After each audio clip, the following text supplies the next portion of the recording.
Now, are there other ways to manage one's emotions? Having said what I said earlier in this part, let's take a different approach to managing our emotions, shall we?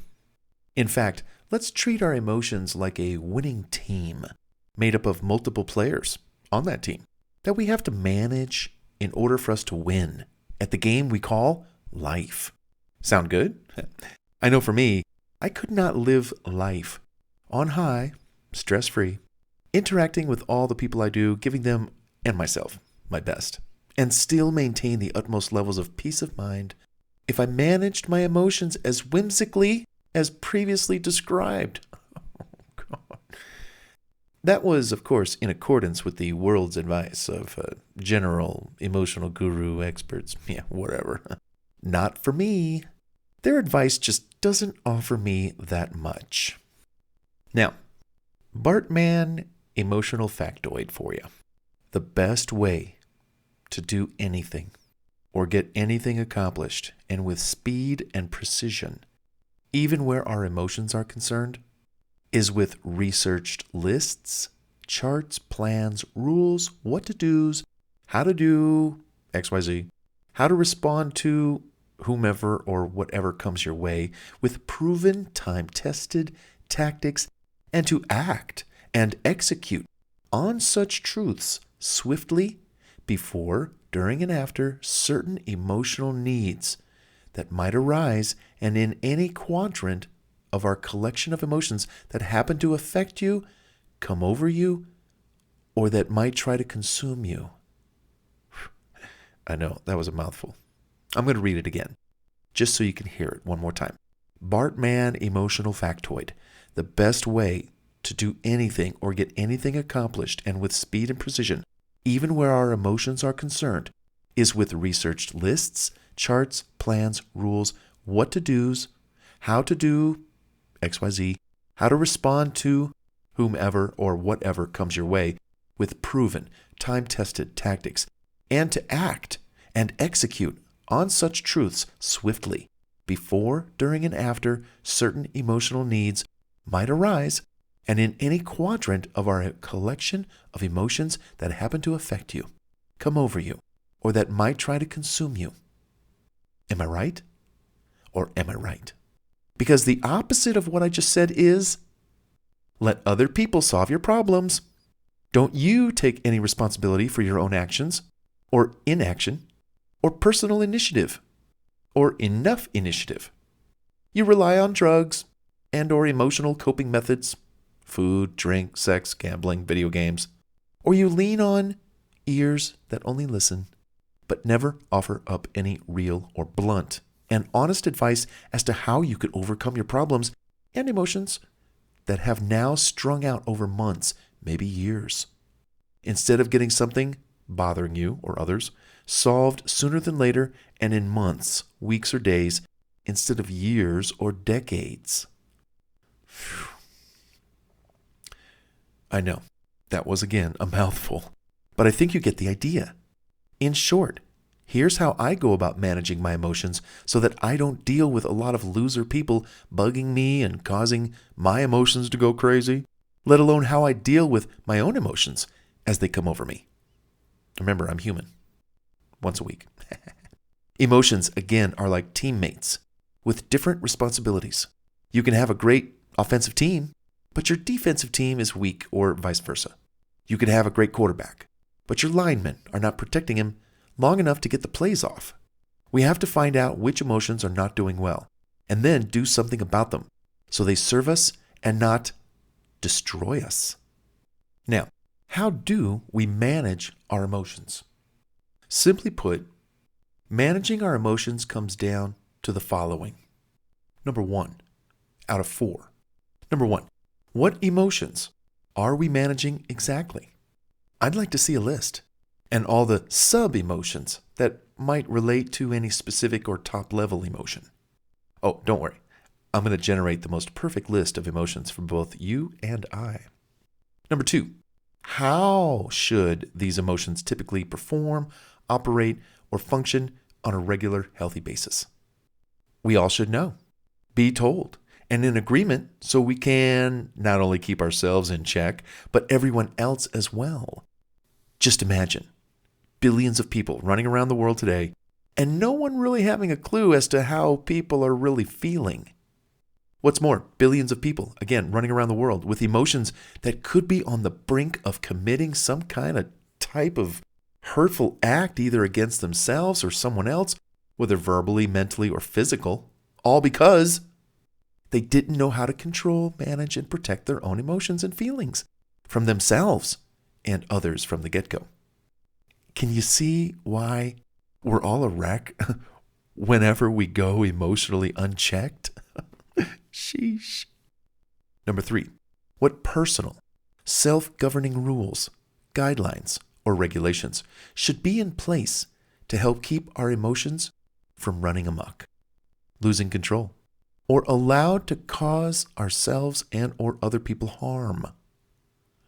Seriously. What personal, self-governing rules, guidelines, or regulations should be in place to help keep our emotions from running amok? Yeah, I'm going to get into it. And then number 4, what safeguards and protections can be put in place or enacted upon to protect our emotions before, during, and after they get hurt, stepped on, abused, or taken advantage of? What actionable steps, statements, and questions could we ask ourselves and others that would help maintain or regain normal levels of healthy emotions? So, what do you think about those ideas and approaches to how one just might go about managing their emotions? To some degree, they make total sense, don't they? I mean, if you had a list of all the emotions you knew to manage, you wouldn't forget any of them, and you could focus on those emotions that might need more attention than others. If you knew how your emotions should typically perform on regular, healthy levels of existence, you would know when one or more are slipping and need your focus and attention. If you also had tips and suggestions on how to self-regulate your emotions so they didn't get the best of you or others, you'd spend time honing and perfecting your emotions to serve you and others better. And finally, if you had safeguards and protections in place, which you could call upon at a moment's notice to help protect your emotions, thoughts, and feelings, and those of others, I'd venture to say this world would be a better place to live in, as more people would be more in control of their emotions and themselves, as to not do so much harm to themselves and others likewise. Am I right, or am I right? Well, the best way to make the kind of improvements we want to see in ourselves, in others, and to the world at large is to what? 3 words. Lead by example. And of course, share this book with everyone you know also. But leading by example has several benefits, which are, number 1, we increase the odds that we will be okay, emotionally speaking, because we prioritized our own emotional health first, before caring one iota about the emotions of others. Even if you have kids or friends and family members you love, per se. Remember, place the oxygen mask on yourself first before helping others. You must be strong enough on your own to be able to take on the world and all its BS and have yourself together before you can ever successfully interact with others and the world at large. So be sure you are emotionally ready. Hint, read this book or listen to it cover to cover, Live by its principles and you'll be all right. Number 2, we can help others with their emotional issues or how they harm themselves, others or us, by speaking up and showing them how not to say or do what they're doing to cause harm. You know the saying, do unto others as you would have them do unto you. So by leading by example, we can say to them, hey, have I always treated you fairly and been in your corner? Then why do you constantly put me down? Talk negative every time we're together and try to sabotage what I love to do. Exactly. Then, if these people don't get the hint to cut the crap and ill behavior towards you, well, they can be shown the door. Or you, my friend, can confidently exit stage left, right out of their life for a short while, a specific period of time, or forever. Another great perk that goes along with leading by example, where maintaining strong, healthy emotions is concerned, is that, number 3, people learn how to interact with you respectfully and not disrespect you more often and going forward. As in, after people get to know how you operate, how you talk, what you talk about, how you stick up for yourself, how you treat others with respect, patience, and kindness, or how you handle tough situations when interacting with others, other folks begin to take notice and learn how not to mess with you. That is an awesome perk, I'd say, and that I experience every day of my life. Think about it. And you may not know me personally, but who and how many people do you really think could or would give me a tough time without me turning their BS right around back at them in a nanosecond and with fast mental force? Again, I'm the nicest guy you'll ever meet, but cross me, act stupid, put me down, talk negatively about me or the work I do or what I'm passionate about, attempt to sabotage what I love doing in life, and not only will you get the look of death from me, but you will also be told why I'm politely showing you the door. Why? Because I look out for my emotions, their health and happiness, first and foremost. So in turn, that allows me to look out for those around me, help them, be of service to them, to those who appreciate my help, and thwart away any offenders in seconds. If you ever do get to meet me and you'd like to test me on any of this, go right ahead. Make my day. Now, I'm kidding, but you know I'm not kidding. Fun first and always is my attitude. But hey, if you mess with my fun, then you're in big trouble. You hear? Actually, I do my best to always maintain a very fun, positive, upbeat, high energy, and optimistic outlook on life 24/7. Because after all these decades, my own emotions are pretty much set in their fun, protective, and high performance ways.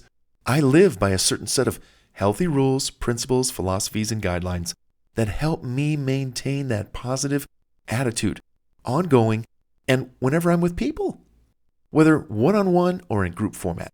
The fun times, growth, and learning never stops. In fact, talk to anyone who knows me, interacts with me, hires me to help them, etc., and you'll get the same answer. Bart is in a world of his own, where he's the boss. And no one can mess with him. He gets more done than anyone I know, and quickly, and yet still has time to lend a helping hand to anyone who generally needs help. I don't know anyone like him. He's literally just from another world. He's not human, except on Thursdays, like he says. To me, that sounds like someone who's got their stuff together and their emotions in total control, wouldn't you say? Well, now that we know the perks to having our emotions under control and how to manage them as well, let's now talk about that list of emotions that I promised a few minutes ago that we need to manage.